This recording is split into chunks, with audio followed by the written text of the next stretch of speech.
A black soldier just returned from deployment, ready to finally go home. But when he steps into the airport, everything changes.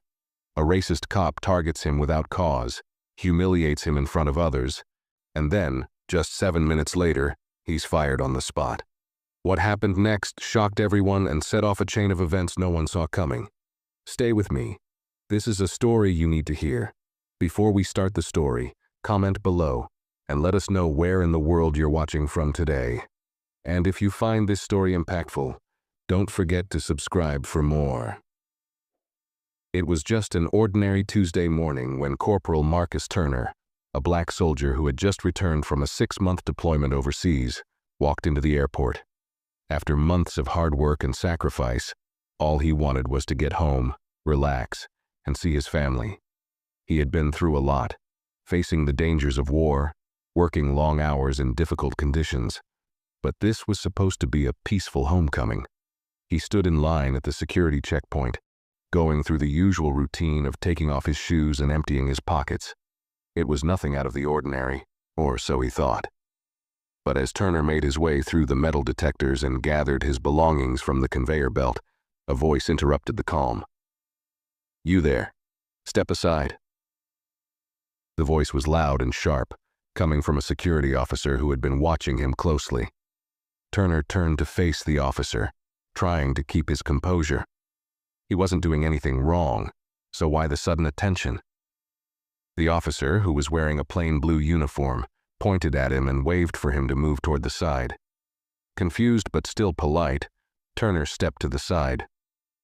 "What seems to be the problem?" he asked, hoping for a simple explanation. The officer didn't answer right away. Instead, he gave him a cold, almost dismissive look, as though sizing him up. Then, without warning, the officer barked, "Random check. Step over here." Turner, already tired from his long flight, thought little of it. He had gone through security countless times before, and a random check didn't mean anything. He just wanted to get to his gate. He silently complied, but as he walked over, something in the officer's eyes felt off. It wasn't the typical indifferent glance you get from airport staff during routine checks. No, this one was different. It was almost hostile, like he was being judged for simply existing in the space. Turner did his best to ignore the feeling, but the officer wasn't letting it go. "What are you doing here?" the officer demanded. Turner, still trying to stay calm, replied, "Just returning home after a deployment." The officer's eyes narrowed. "A soldier, huh? Funny, I didn't expect to see you here," he muttered almost under his breath. It wasn't a question, it was a statement. A statement that, for some reason, felt far more like an accusation. Turner shifted uncomfortably, but he kept his voice steady. "I'm just trying to get home, that's all." But the officer wasn't done. "Where are you really from?" he pressed, his voice rising a little. It wasn't just a random check anymore. There was something personal in the way he spoke, something that made Turner's skin crawl, and then the officer went even further. "You people, you always find your way into places like this. Why should I believe you?" The words hit Turner like a punch to the gut. It wasn't just an interrogation. It was a direct attack on his identity. His patience, which had been so strong through the months of deployment, started to wear thin, but he remained silent. What could he say? Every instinct told him to remain calm and get through this. There was nothing he could do to change the officer's mindset. But then, just as the tension seemed to grow unbearable, the officer made his move. He stepped forward, a little too close for comfort, and shoved Turner hard against the wall. The action was swift, unprovoked, and jarring. Turner stumbled slightly but caught himself. His heart raced, his mind spinning. What had just happened? This wasn't just a random check anymore. It had turned into something personal, something ugly. The officer stood there, glaring at him, as if daring him to say something, to make a move. Turner's mind raced. Should he fight back? Should he call for help?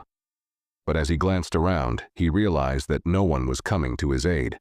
The other officers, who had been watching the scene unfold, stood by in silence. Not a single one of them stepped forward to intervene. It was just Turner and this officer, trapped in a moment of pure hostility. "Move!" the officer snapped, his grip tightening. Turner stood still, processing everything. He was a soldier, trained for combat, for dangerous situations. But this was something entirely different. Something he never expected to face in an airport, especially after fighting for his country. And just when Turner thought it couldn't get worse, the officer pulled away, signaling to another officer standing nearby. "Get him out of here," the first officer ordered. Turner was stunned. What did that even mean? Was he being arrested? Fired from his job? He hadn't done anything wrong. The questions raced through his mind, but before he could speak, another voice cut through the air. "Corporal Turner?" The voice was calm, but its authority was clear. Turner turned to see a senior officer, Officer Linda Park, walking toward him. Her expression was unreadable. She looked from Turner to Officer Harris, who had initiated the confrontation. But instead of stepping in to stop the conflict, Park just nodded. Turner's confusion deepened. Was this really happening? Was this how things were done? And what happened next would completely change everything he thought he knew about justice.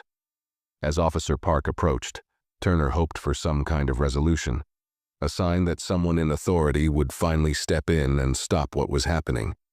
But what came next was something he hadn't expected in the slightest.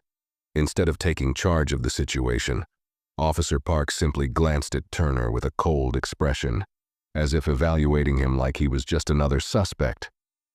She didn't speak to him directly. Instead, she turned to Officer Harris, the one who had started everything. "What's going on here?" Officer Park asked, but her voice was flat, almost as if she had already made up her mind about what had happened. Harris shot a quick, almost triumphant look at Turner before responding. "This guy is trouble. He was being disrespectful, didn't comply with my orders. I don't trust him.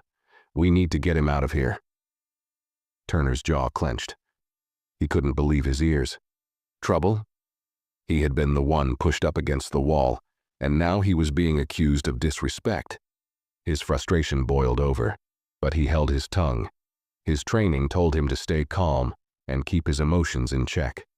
After all, he was dealing with people in positions of power, and any wrong move could escalate things further. Officer Park didn't even look at Turner. She was too busy watching Harris, as if she was trying to figure out what was going on. But then, she simply nodded and stepped aside, as if she had already made her decision. "Fine," she said coldly. And with that, the matter seemed to be settled. Turner was stunned. He felt like he was being completely ignored, his very presence being dismissed by the people who were supposed to enforce fairness. Was this really happening? Had it really come down to this? He wanted to shout, to demand an explanation, but before he could, Harris turned toward him with a look that could freeze anyone in place. "You're not going anywhere," Harris sneered. "We've had enough of you around here." Turner's mind raced. What was happening? Why was no one doing anything to help him? He tried to ask again. "What's the problem?" "I'm just trying to get home. I haven't done anything wrong." But his words fell on deaf ears. Harris was already barking orders, telling Turner to follow him to another part of the airport. Turner didn't move. He stood there staring at Harris, trying to process the reality of what was unfolding. But instead of addressing the situation calmly, Harris grew more agitated. "Don't make this worse for yourself," he warned, stepping toward Turner once again. There was a threat in his tone now, and Turner could feel his heart beating faster, knowing full well that any wrong move could end badly. He didn't want to escalate things any further, but he couldn't understand how it had gotten to this point. "Fine," Turner muttered, swallowing his anger. He could feel the tension building in the air, but he had no idea what would come next. Would he be arrested? Would he be taken somewhere for questioning? The uncertainty hung over him like a cloud, thick and suffocating. As Turner reluctantly followed Harris toward a more secluded area of the airport, the weight of the situation finally hit him. The officer was treating him like a criminal, not a returning soldier. He had done nothing to deserve this. He was being punished for something he couldn't even understand. And the silence from Officer Park, the one person who should have been helping, spoke volumes. In that moment, everything felt like it was closing in on him. He had never felt so alone and powerless. He wished he could reach out to someone, anyone, for help. But all he had was the bitter realization that in this moment, he wasn't seen as a soldier. He was just another black man being treated like a threat. As Turner followed Officer Harris down the hallway, he couldn't shake the feeling that everything was moving too fast, too unpredictably. He tried to remain calm, but inside his mind was racing. Why is this happening? He had done nothing to provoke this officer. His only crime was being a black soldier who happened to cross paths with a man who was clearly looking for trouble. The silence from Officer Park still echoed in his head. Why hadn't she stepped in? Why had she just allowed Harris to continue without saying a word? They reached a small security office tucked away in the corner of the airport. Turner hesitated, but Harris motioned for him to enter. "Sit," Harris ordered gruffly, pointing at a worn-out chair by the desk. Turner, unsure of what to do, complied, but he couldn't stop his mind from spinning. The walls felt like they were closing in on him, and the oppressive silence only made it worse. Harris took a seat behind the desk, glancing at Turner as though he were some kind of nuisance. "You've got some explaining to do," he said, tapping his fingers on the table. The officer's face was hard, emotionless, and Turner couldn't tell if it was just his usual demeanor or if it was something else, something deeper, more malicious. He was still processing the fact that this officer had actually pushed him, something that should never happen in a situation like this. And yet, it felt like it was being brushed aside as if it didn't matter. Turner took a deep breath, trying to steady himself. "I don't understand. I've done nothing wrong. Why am I being treated like this?" His voice was firm, but it was hard to keep the frustration out. He had been nothing but polite from the start, trying to keep things respectful. But now, standing here in this tiny room, it was clear to him that none of that mattered. His presence, his uniform, the color of his skin, none of it mattered to Harris. Harris didn't respond right away. Instead, he just stared at Turner for a long, uncomfortable moment, like he was waiting for something, waiting for Turner to slip up or show weakness. Finally, he spoke, his voice dripping with disdain. "You think you can just waltz in here wearing that uniform and act like you're above everyone else? Like we should just roll out the red carpet for you? That's not how it works here." The word stung. Turner couldn't believe what he was hearing. Is this really happening? He thought. Is this really how he sees me? But he stayed quiet, not wanting to make the situation worse. Harris was digging in his heels, and Turner knew better than to escalate things further. But the officer's words kept repeating in his mind. "You think you're above everyone else?" Turner had spent years defending his country, working side by side with people from all walks of life. He had earned every inch of the respect that came with his uniform. But none of that mattered to Harris. In his eyes, Turner wasn't a soldier. He was just a black man to be dismissed, controlled, and humiliated. Harris leaned forward, his gaze growing colder. "You don't belong here," he muttered almost to himself. "I've seen people like you before. You think the world owes you something just because you put on a uniform. But you don't get to walk around acting like you're better than everyone else. Not here. Not today." Turner felt a surge of anger rise within him. It was hard to believe that a person who wore the same badge and uniform as he did could think this way, could treat another human being like this. He wanted to scream, to tell Harris that he was wrong, that what he was doing was not only unfair, but outright disgusting. But Turner bit his tongue, knowing that any outburst would only make things worse. Instead, he sat there in silence, trying to process the harsh reality that this officer was intentionally treating him like dirt, simply because of his race. The weight of it settled on him like a stone in his stomach. This wasn't just a random check gone wrong. This was something deeper, something much more troubling. The silence in the room stretched on, and Turner could feel his chest tightening. Harris had gone quiet, his eyes fixed on Turner as if he was waiting for some kind of reaction. But Turner didn't give him the satisfaction of seeing him break. He just sat there, staring back at Harris with a quiet defiance, holding on to the last bit of control he had in the situation.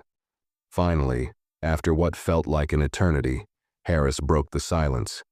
He stood up abruptly, the chair scraping against the floor. "I don't know what your problem is," he said, shaking his head. "But I'm done here. We don't need your kind around. You're nothing but trouble." Turner's heart sank. Done? What does that even mean? Harris walked toward the door, but before he left, he turned back, his eyes cold and menacing. "Get out of here, soldier. You're not welcome." With that, he walked out, leaving Turner alone in the small, sterile room, feeling completely powerless. Turner sat there for a few moments, his mind reeling. What just happened? How had everything gone so wrong so fast? He had been expecting some kind of explanation or an apology, but instead, he had been told to leave, dismissed as though his very presence was a problem. It didn't make sense. None of it did. But the worst part was yet to come, and Turner had no idea just how much worse it was about to get. Turner sat in the small room for what felt like an eternity, the words Harris had thrown at him echoing in his mind. "We don't need your kind around here." It felt like a slap to the face, but it also felt all too familiar. The weight of those words, the sheer hatred behind them, made his chest tighten. It wasn't just a one-off incident. It was something deeper, something embedded in the way Harris looked at him, as though his very existence was a problem. The door swung open suddenly, breaking his thoughts.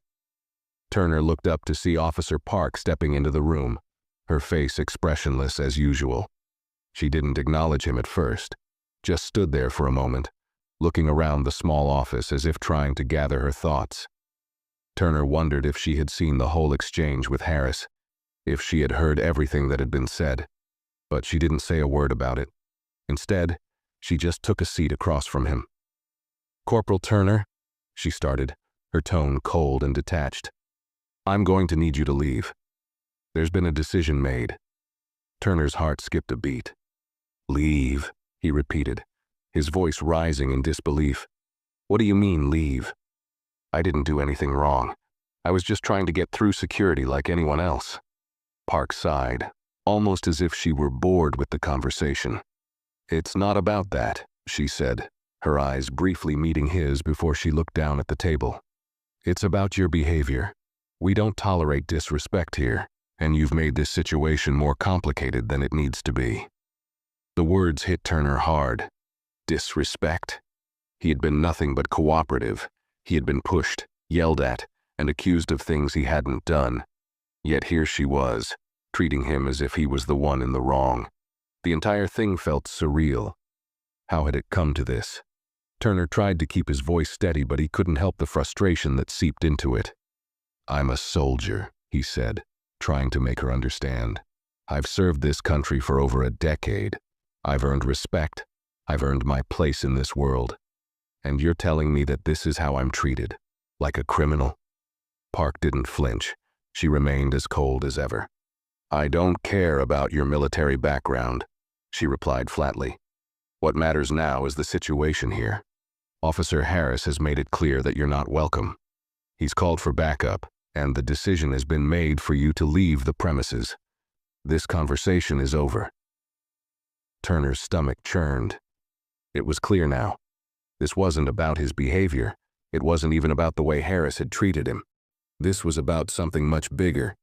He was being kicked out, not because of any legitimate reason, but because someone didn't like the way he looked, the uniform he wore, or the color of his skin. There was no justice here, just raw, unchecked power. As the weight of it settled in, Turner stood up slowly, his mind racing. There was nothing left to say. He had no recourse, no way to fix this. His anger was building, but he didn't let it show. He wasn't going to give them the satisfaction of seeing him lose control.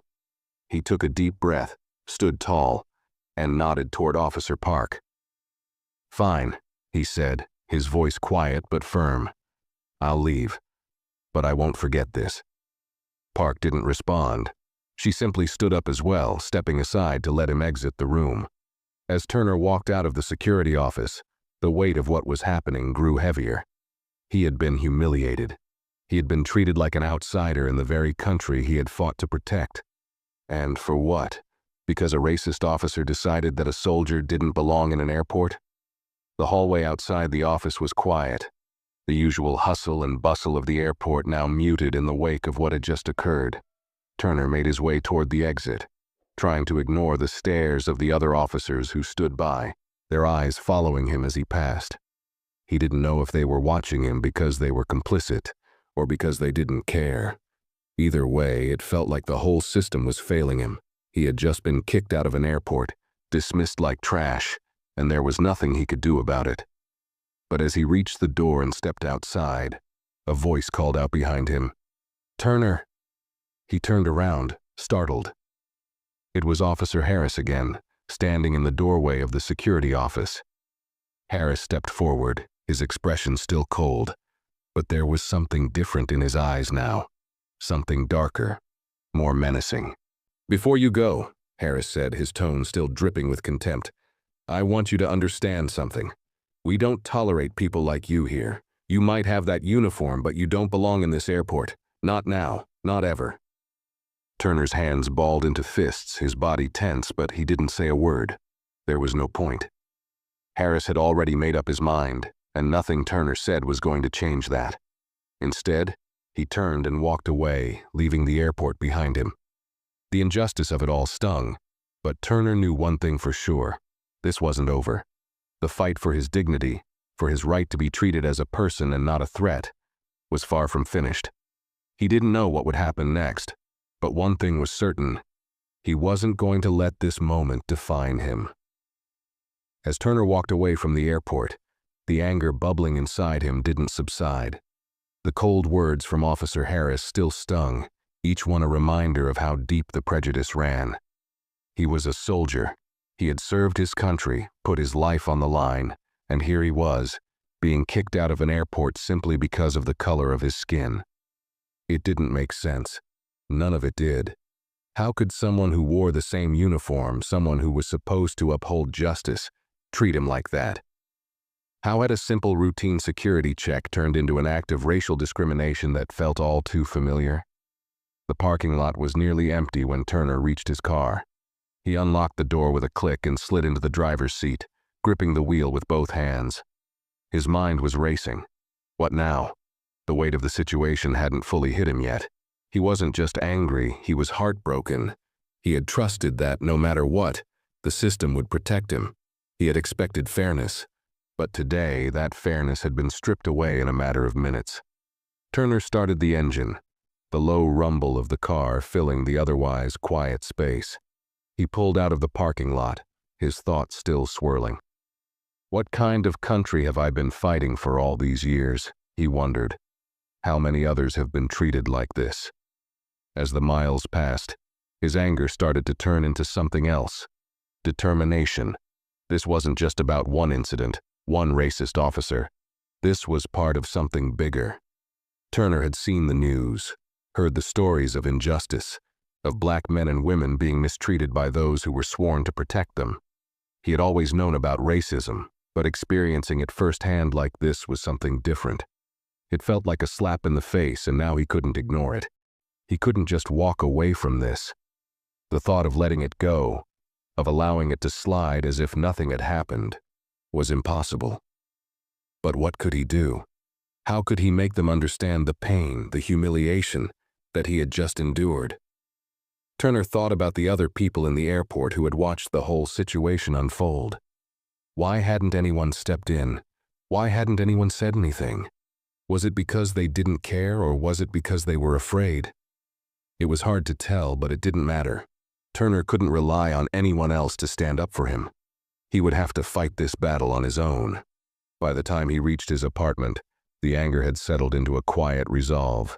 He was determined to do something about what had happened. He knew that what Harris had done wasn't just a personal failure.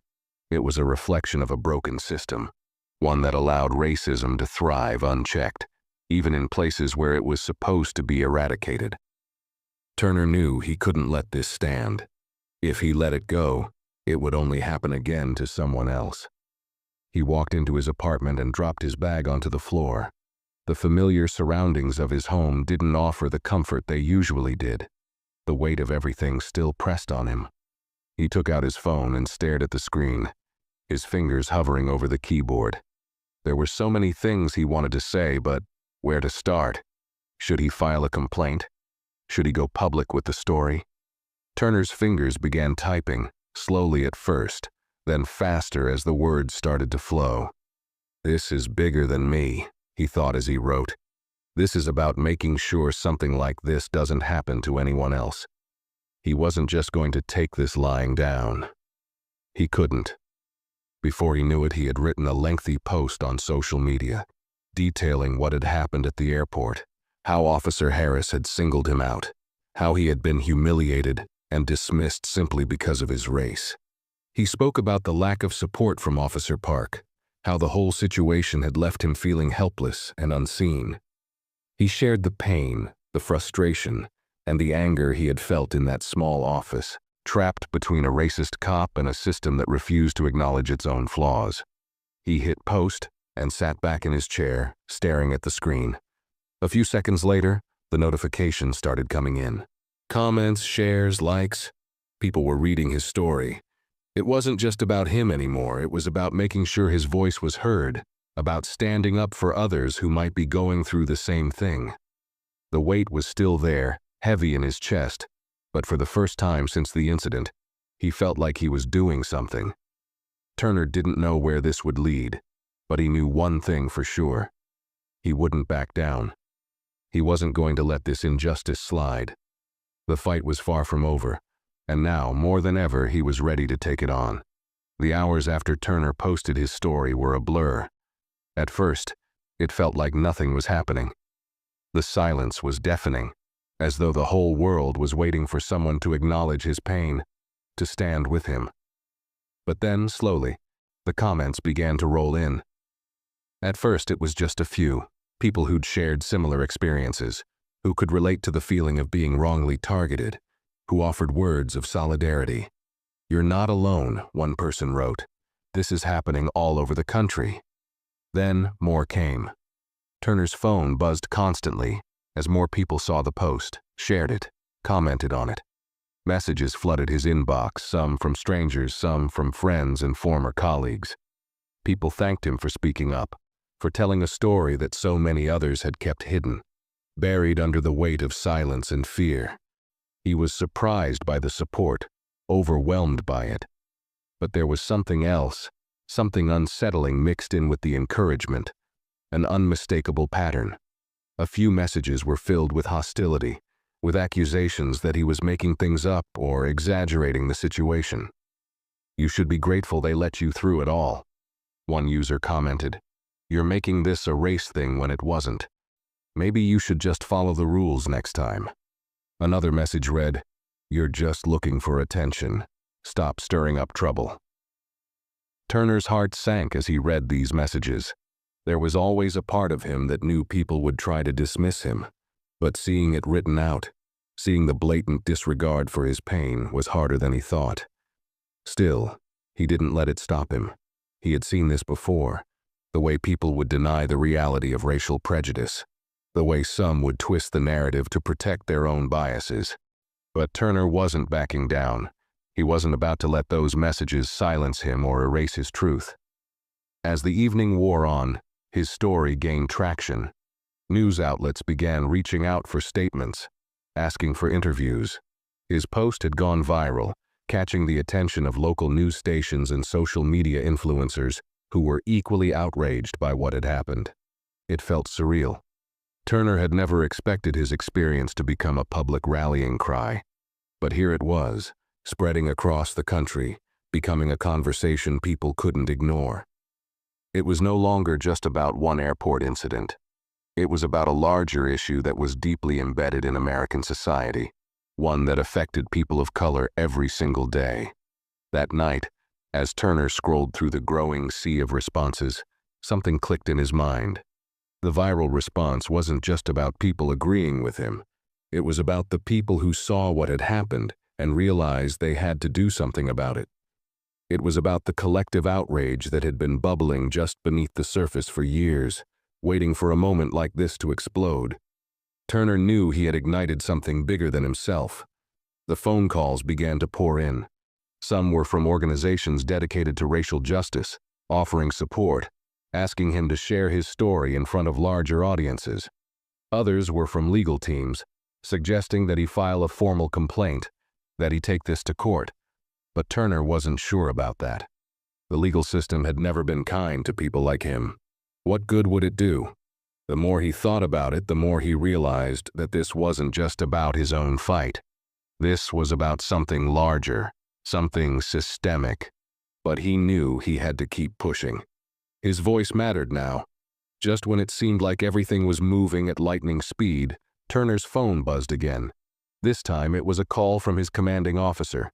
"Corporal Turner," the voice on the other end said, sounding stiff and official. "This is Lieutenant Daniels from your unit. I've seen what's going on. I just wanted to check in with you and make sure you're all right." Turner was surprised.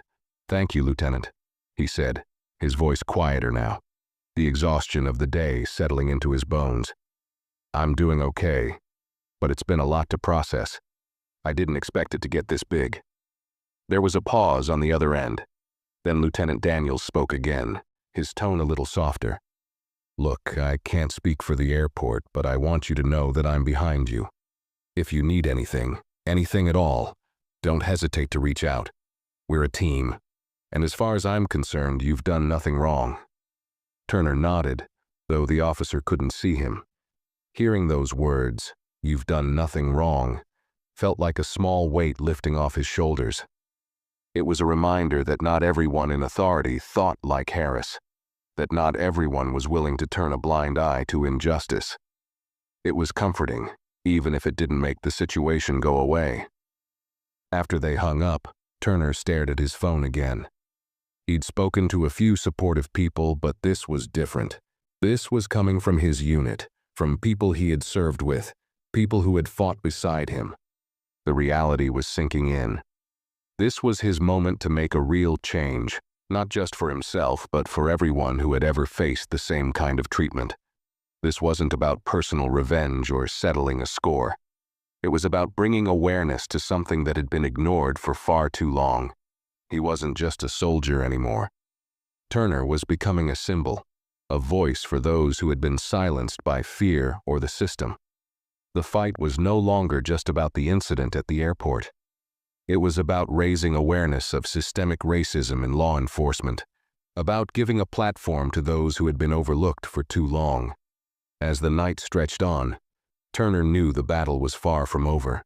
The path ahead would be difficult, but he wasn't afraid anymore. He had a cause now. He had the support of his community, and he had the courage to keep pushing, no matter how hard it got. The world was listening, and Turner was ready to make his voice heard. The next few days passed in a blur of media interviews, phone calls, and overwhelming messages from all corners of the internet. Turner barely had time to process everything. His story had sparked outrage, but it had also sparked conversations that he never imagined he'd be part of. People were talking about racial profiling, the abuse of power, and the systemic racism that was embedded in institutions across the country. It wasn't just an isolated incident at an airport anymore. It was a symptom of something much larger. Despite the outpouring of support, Turner couldn't help but feel drained. Each interview, each message, felt like another reminder of the humiliation he had faced, another blow to his sense of security. He had spent years in the military, fighting for his country, believing that it would protect him in return. But in that airport, in that small room with Officer Harris, he had learned a painful truth. The country he had pledged to serve didn't always see him as an equal. Still, he knew this was bigger than him. He had opened a door and people were starting to listen. But with that attention came pressure. The more his story spread, the more people expected him to do something with it, to take action, to make change. Turner felt the weight of that responsibility. But what could he do? What was the right thing to do in a situation like this? Could he actually change something? Or was he just another voice in a long list of others who had tried and failed? One afternoon, a call came through from a prominent civil rights organization. Turner had heard of them before, the Justice League for Equality. They had been working on cases like his for years, advocating for victims of racial discrimination and police brutality. When the voice on the other end introduced themselves as one of their senior lawyers, Turner's heart skipped a beat. "Corporal Turner, we've been following your story closely. What happened to you at the airport is unacceptable, and we want to help you. You don't have to face this alone." The relief he felt in that moment was overwhelming. He had been struggling with the decision to take legal action. He wasn't sure how far he could go or whether anyone would listen.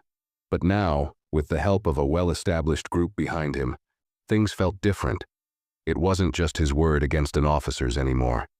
There was a team of experienced people who believed in his cause, who would fight with him. "We're ready to support you in any way we can, whether that's filing a formal complaint, bringing attention to this in the media, or even taking this to court if that's the route you want to go," the lawyer said. "You've already started something huge. We want to help you finish it." Turner sat in stunned silence for a moment, trying to process everything. The idea of fighting a legal battle was daunting. He had never been in the courtroom before, and the thought of facing off against the very system that had failed him was terrifying. But as he thought about it more, the fear started to fade, replaced by a growing sense of purpose. This wasn't just about him anymore. It was about everyone who had been treated like he had. Everyone who had faced racial profiling and abuse of power, and had no one to turn to. He finally spoke, his voice steady but filled with determination. "I'm ready. Let's do this." The lawyer's voice brightened. "Good. We'll start immediately. We'll make sure that your story is heard and that you get the justice you deserve." Over the next few weeks, things moved quickly. Turner's case was picked up by more news outlets, and public opinion began to shift. The images of the airport incident, the officer's shove, the way Turner had been treated, were plastered across social media and news stations, further fueling the conversation. People were angry, but they were also motivated. Protests began popping up in cities across the country, with people demanding justice not just for Turner, but for all those who had been victims of racial discrimination in public spaces. Turner wasn't sure what to make of it at first. The support was overwhelming, but so was the attention. Every time he turned on the news or checked his phone, there were more headlines about the case, more interviews asking him how he felt. Some days it felt like he was losing himself in the midst of it all, like his identity was being shaped by something bigger than him. But on the other hand, the momentum was building. People were finally talking about the issues he had been fighting against for so long. The fact that his story had sparked this level of awareness meant that the message was reaching people, real people, who were beginning to understand what so many others had faced. Then, one morning, he got a call that shifted everything. It was from the airport. The voice on the other end was polite but businesslike. "Corporal Turner," the representative said, "we'd like to formally apologize for the incident that occurred on date. We've conducted an internal review and have taken disciplinary action against Officer Harris. We understand that this situation was deeply upsetting, and we want to assure you that we are committed to preventing this from happening again." Turner's mind raced. An apology? Disciplinary action? It felt like a small victory, but something didn't sit right. Harris had been allowed to act the way he did without fear of consequence for so long. Was this apology sincere, or was it just an attempt to quell the growing outrage? He pressed the representative further. "What exactly does disciplinary action mean, and how do I know this won't happen to someone else?" The representative was quick to answer. "We are conducting additional training on racial sensitivity for all security staff, and Officer Harris has been suspended pending further investigation. We're also reviewing our policies to ensure that something like this doesn't happen again." Turner didn't feel relieved, though. It wasn't enough. Officer Harris might have been suspended. But what about the culture that had allowed him to behave this way in the first place? What about the other officers who stood by and did nothing? What about the system that protected men like Harris, that allowed them to use their power to humiliate and control others? Turner knew the apology was just a start.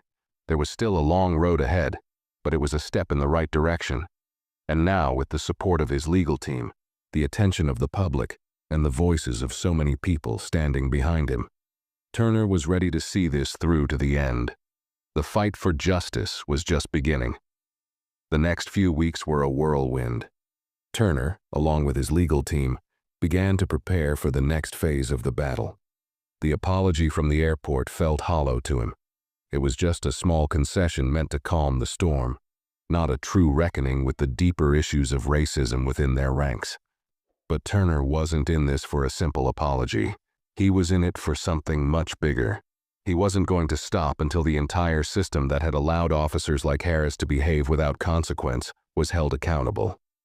The civil rights organization working with Turner had been instrumental in pushing forward. They helped draft press releases, coordinate protests, and ensure that his story remained at the forefront of the public eye. It wasn't just about the incident at the airport anymore. It was about systemic change. Turner began to realize that what had happened to him wasn't an isolated incident. It was part of a larger pattern, a problem that stretched far beyond one officer or one airport. Across the country, people of color were being profiled, harassed, and mistreated, and far too often, the system failed to protect them. Turner started to get calls from people who had faced similar experiences: black soldiers, everyday workers, parents, and students, each sharing their stories of discrimination and abuse by law enforcement. The more he listened, the more determined he became. This wasn't just his fight anymore. It was the fight of thousands, if not millions, of people who had been suffering in silence for far too long. But there was another side to this.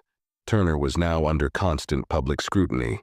His social media had become a battleground, with people either praising him for his bravery or condemning him for stirring up trouble. His phone rang incessantly, sometimes with offers of help, other times with threats and hateful messages.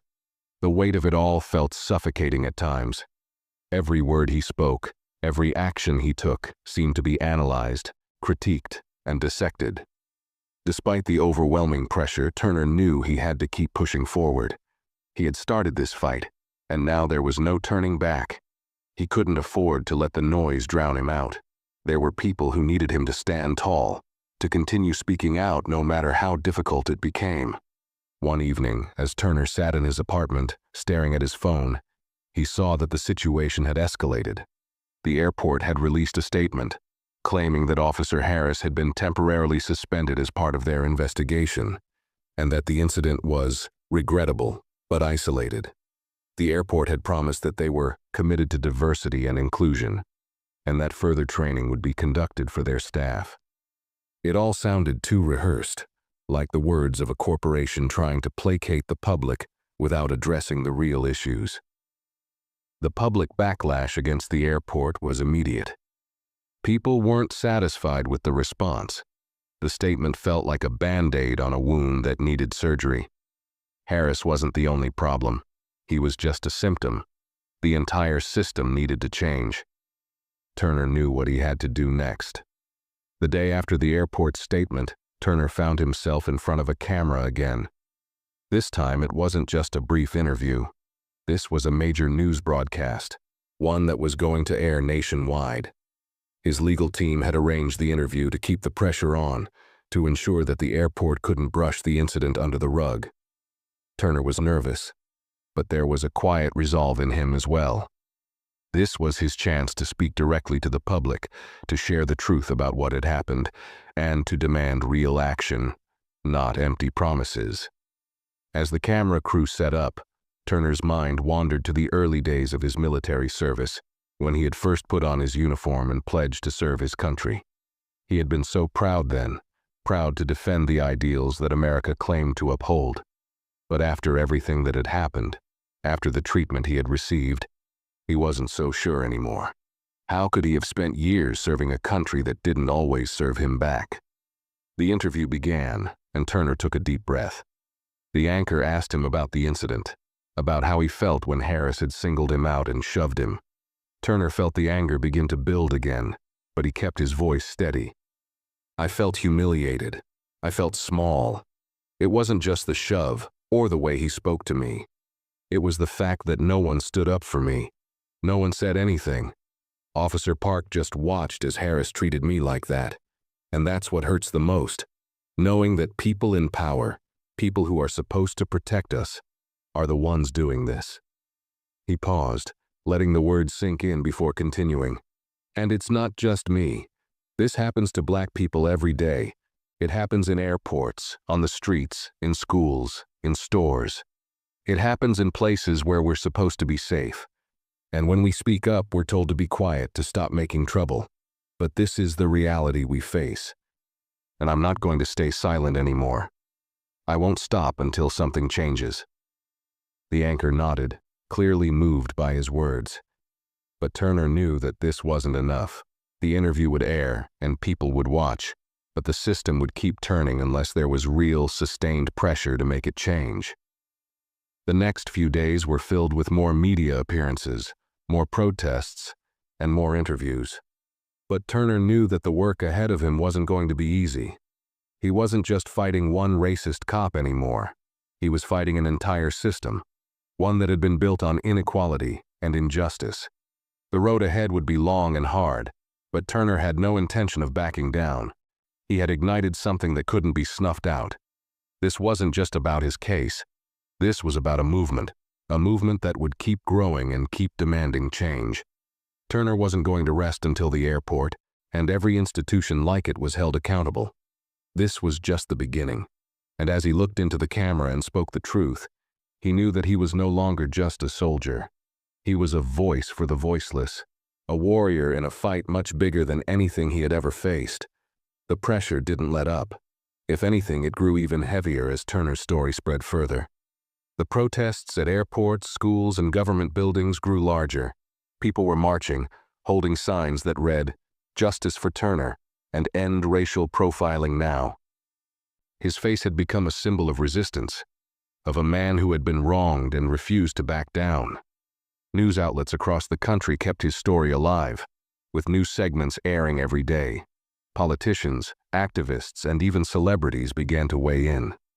Some expressed support, others were more cautious, but the conversation had reached a tipping point. But amidst all the chaos, Turner began to feel the toll. The constant barrage of phone calls, interviews, and messages took a mental and emotional toll on him. There were days when it felt like he couldn't escape it, like every moment was consumed by the battle for justice. He wasn't just dealing with the trauma of what had happened at the airport anymore. Now he was carrying the weight of an entire movement on his shoulders. In the midst of this whirlwind, Turner found solace in the support of his family and close friends. They reminded him why he had started this fight in the first place, because the injustice he had faced was part of something bigger, and it was a fight worth continuing. They reminded him that he was not alone in this, that the voices of millions of people were standing with him, but even their encouragement couldn't take away the deep gnawing fatigue that had begun to settle in. Then came a turning point, something that brought new hope to Turner and his supporters. One morning, a message came through. It was from Officer Park, the officer who had been silent during the confrontation, the one who had done nothing to intervene when Harris shoved Turner. Turner had been expecting nothing from her, but this message was different. It was an apology, a real, heartfelt apology. "I've been following the coverage of your case, and I wanted to reach out. I've thought a lot about what happened, and I realize that I failed you. I failed to stand up when I should have, and for that I am truly sorry. I can never undo the hurt I caused, but I want you to know that I see you now, and I will do better moving forward." Turner read the message several times. At first, he didn't know how to respond. He had no idea if the apology was genuine, or if it was just a reaction to the public pressure. But something about it felt different. Maybe it was the fact that Park had taken the time to acknowledge her role in the situation. Maybe it was the fact that someone in the system was willing to admit wrongdoing. Whatever it was, Turner felt a shift inside of him. This was the kind of change he had been fighting for. People recognizing their faults, owning up to their actions, and making a commitment to do better. Still, Turner wasn't naive. One apology wasn't going to fix the system. One officer's change of heart wasn't going to end racism in law enforcement. But it was a start. It was a small, significant step in the right direction. Turner sat down, his phone still in his hand, and thought for a moment. This was the first time in weeks that he felt a glimmer of hope. not just for himself, but for the future. His battle wasn't over, but he knew that what he was doing was making a difference. The conversations had started, the walls were beginning to crack, and real change, though slow, was on the horizon. As he typed his reply to Officer Park, thanking her for her apology but reiterating that the work was far from done, he knew one thing for sure. This fight was worth it. Not just for him, but for every person who had been mistreated, overlooked, or silenced. And he was ready to keep pushing forward, no matter how long it took. The road ahead was still uncertain, but for the first time in a long while, Turner felt like he wasn't walking it alone. The fight for justice was far from over, but now it felt like it had a chance. As the weeks went by, the momentum behind Turner's case only grew. What had started as a personal fight against a racist officer had now evolved into a full-blown movement, one that was demanding accountability not just from law enforcement, but from institutions everywhere. The hashtag #, Justice for Turner trended every day, with people from all walks of life showing up in support. It wasn't just Black communities that were rallying behind him. It was everyone who believed in fairness, equality, and the right to live without fear of being unjustly targeted. Turner's life, which had once been consumed by the quiet discipline of military service, was now filled with the loud demands of activism and public attention. He attended rallies, spoke at universities, and was invited to forums where people discussed racial justice and police reform. His words were raw, honest, and powerful, reflecting the pain and frustration that so many people felt but had never been able to voice. Despite the growing support, Turner still wrestled with feelings of doubt. The pressure to represent so many people weighed on him. Sometimes, late at night, he would lie awake in bed, wondering if he was doing enough, if his voice was strong enough to make real change. The constant barrage of opinions, both supportive and critical, left him feeling exposed, vulnerable.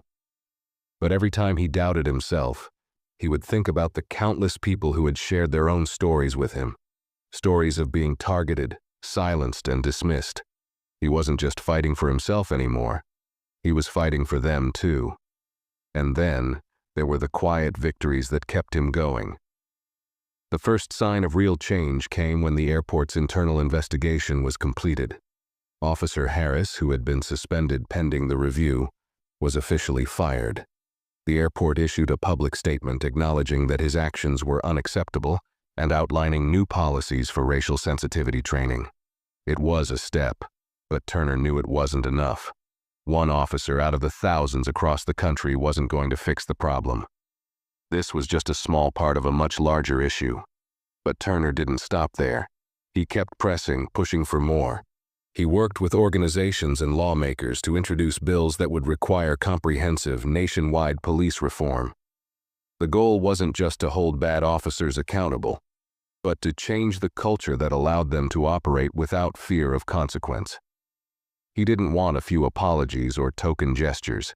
He wanted systemic change, a culture shift that would affect every corner of society, from law enforcement to corporate boardrooms. His work wasn't without its setbacks. There were moments when it seemed like the public's attention would shift, like the news cycle would move on to the next tragedy or scandal. But Turner kept fighting, knowing that every rally, every interview, and every person who shared their story added another brick to the foundation of change. As summer turned to fall, Turner's fight continued, but so did the toll it was taking on him. The endless media cycles, the constant demands for interviews, and the pressure to be a perfect spokesperson for racial justice began to chip away at his emotional well-being. It was as though every day brought new challenges, new attacks, and new expectations. Some days, the weight of it all felt unbearable.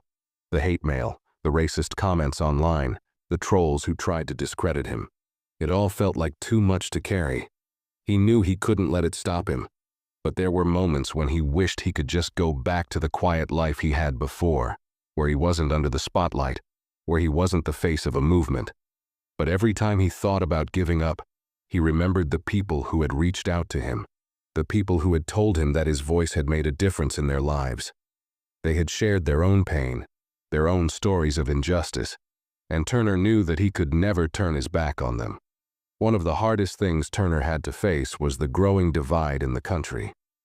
While there was overwhelming support for his cause, there were still those who resisted, who refused to believe that racism was a problem in law enforcement, who saw his actions as divisive rather than constructive. Some of the people who had been quiet at first were now openly hostile. It wasn't just about Turner anymore. It was about the larger conversation on race and privilege, and it felt like people were picking sides. But Turner pressed on, refusing to let the negativity silence him. He kept talking, kept speaking out, and kept pushing for change, even when it seemed like progress was slow. He was constantly reminded of the reality that real change didn't happen overnight. It wasn't easy, but it was necessary. In a meeting with lawmakers in Washington, Turner was asked about his vision for the future. It was a simple question, but one that made him pause. What did he really want? What was his ultimate goal in all of this? He took a deep breath before responding. I want a world where my children don't have to fear that they'll be treated differently because of the color of their skin. I want a world where people are seen for who they are, not for the stereotypes that others place on them. I want a country that lives up to the values it claims to uphold: freedom, equality, justice, for everyone, no exceptions. As the room went silent, Turner knew that this fight was far from over. But for the first time in months, he felt a sense of clarity. He knew what he was fighting for now, and he knew that no matter how long it took, he couldn't stop. The change he wanted to see would take years, decades, maybe longer. But he was ready to spend his life fighting for it. He wasn't alone in this fight, and together they would make sure that the world his children inherited was better than the one he had grown up in. The road ahead was still uncertain, but Turner now understood that real change didn't come from easy victories or quick fixes. It came from persistence, from voices that refused to be silenced, and from a community that was willing to stand together and demand more. And with that understanding, Turner knew he was ready for whatever came next. The fight was far from over, but he was no longer just a soldier in the military. He was a soldier for justice, and he would keep fighting until the battle was won. As winter approached, the fight for justice continued, but so did the exhaustion. Turner's body was worn down, physically, mentally, and emotionally. He had been in the trenches for months now, constantly speaking out, fighting the fight, and trying to balance the overwhelming expectations placed on him. Every day felt like another uphill battle, and the constant spotlight on him was a double-edged sword.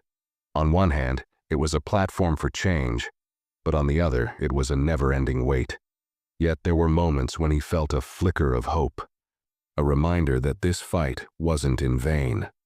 One of those moments came when a large national protest was held in Washington, D.C., and Turner was asked to be one of the keynote speakers.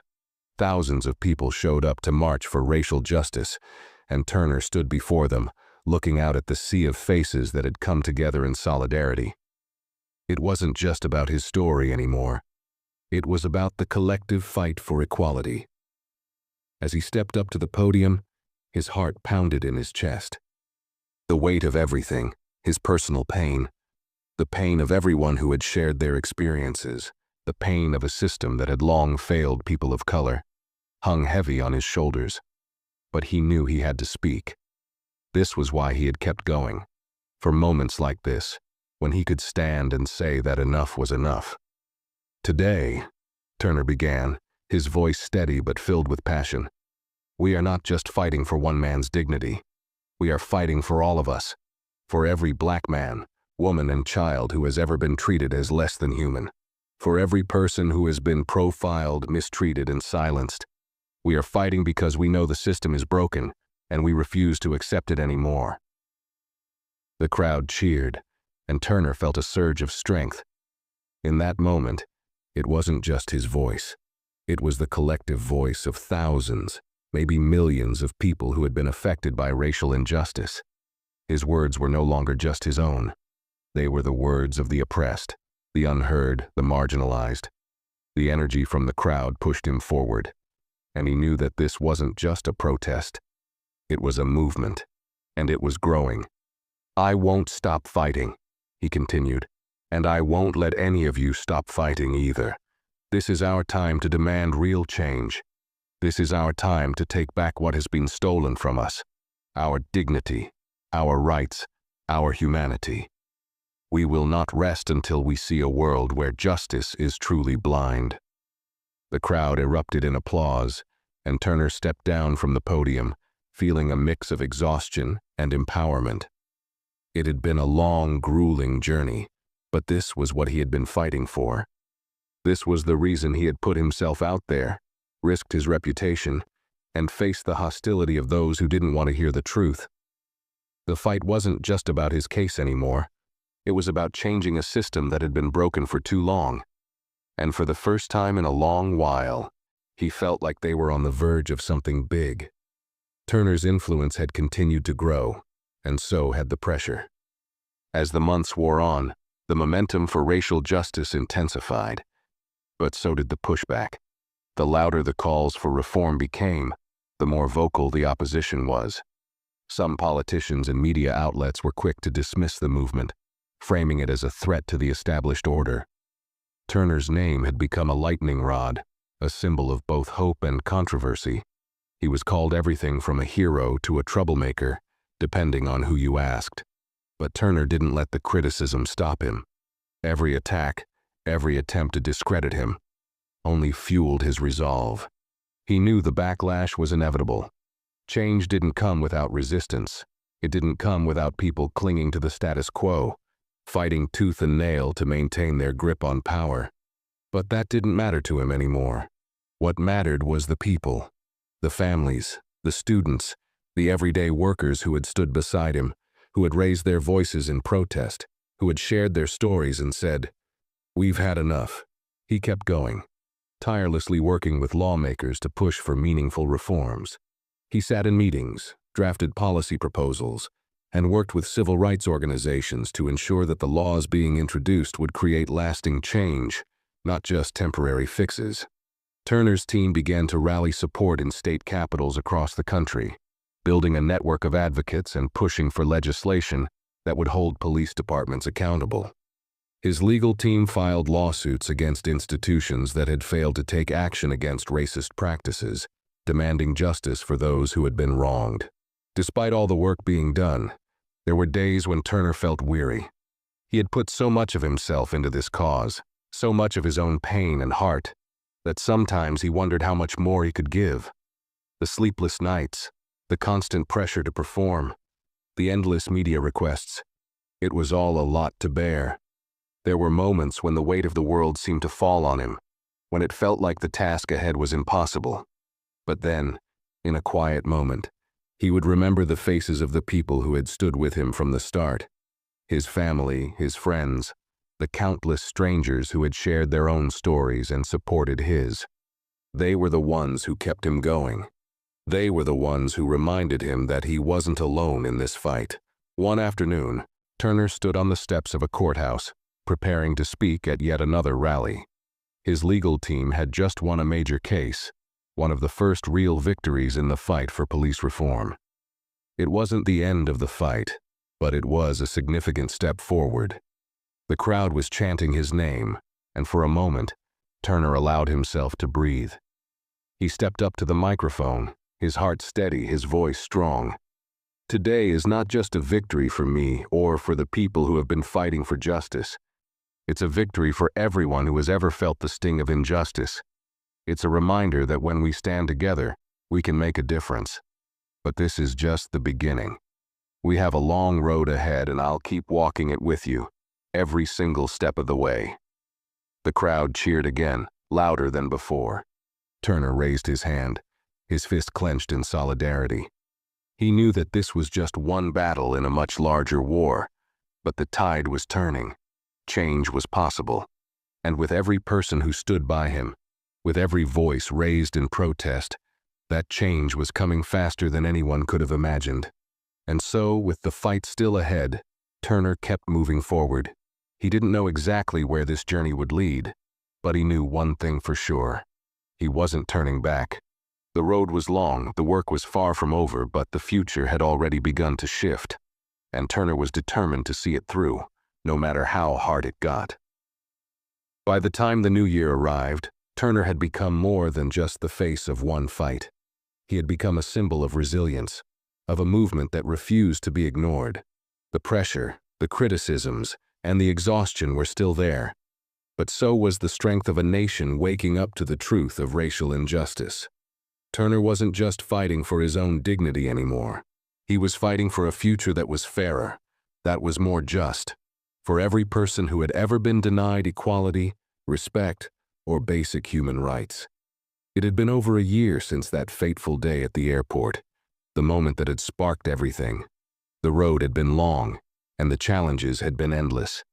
There had been legal battles, protests, media storms, and countless moments of doubt.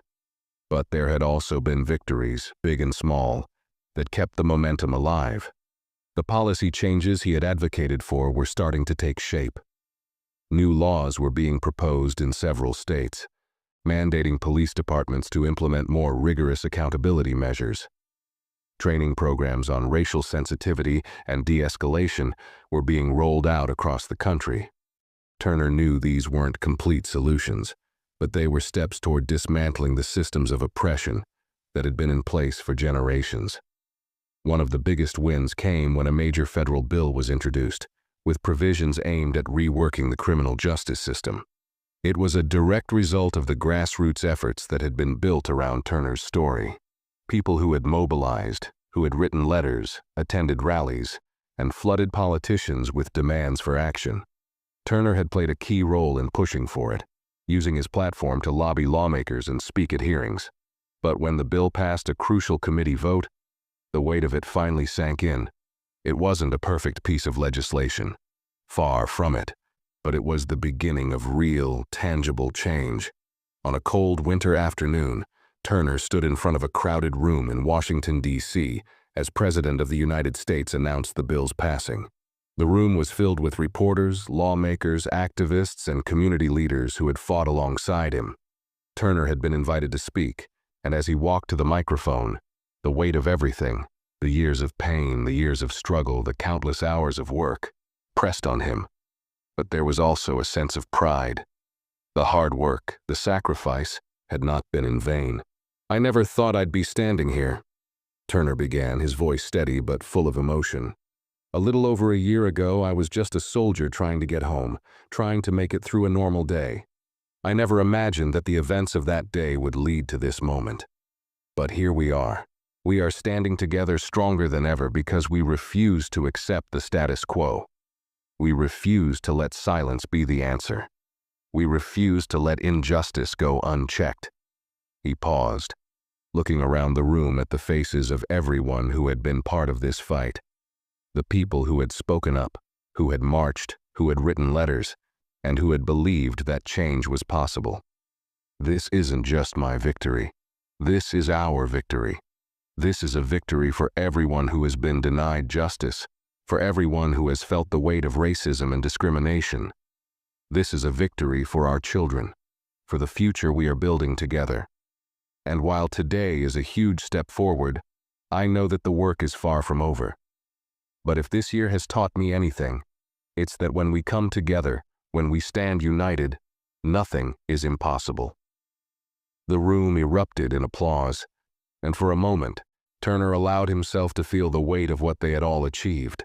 It wasn't the end of the road. It was just one chapter in a much longer story. But the progress was undeniable. The country was beginning to change, and Turner had been a part of that change. He had been a catalyst for something bigger than any one individual or cause. As he left the stage, Turner glanced out the window at the bustling city, the lights reflecting off the glass of the Capitol building. He thought about everything he had been through, the pain, the frustration, the doubt, but also about the courage, the hope, and the resilience of so many who had fought alongside him. He thought about his family, his friends, and the people who had supported him from day one. And for the first time in a long while, Turner felt a deep, quiet peace. The road ahead would still be long, and the fight wasn't over. There would be more battles to fight, more injustices to confront. But in that moment, Turner knew that they had already won something incredible. They had started a conversation that couldn't be silenced. They had sparked a movement that wouldn't be ignored, and that, Turner realized, was just the beginning. If you found this story powerful, make sure to hit that like button, share your thoughts in the comments below, and don't forget to subscribe to the channel for more videos like this. Your support helps us bring more important stories to light.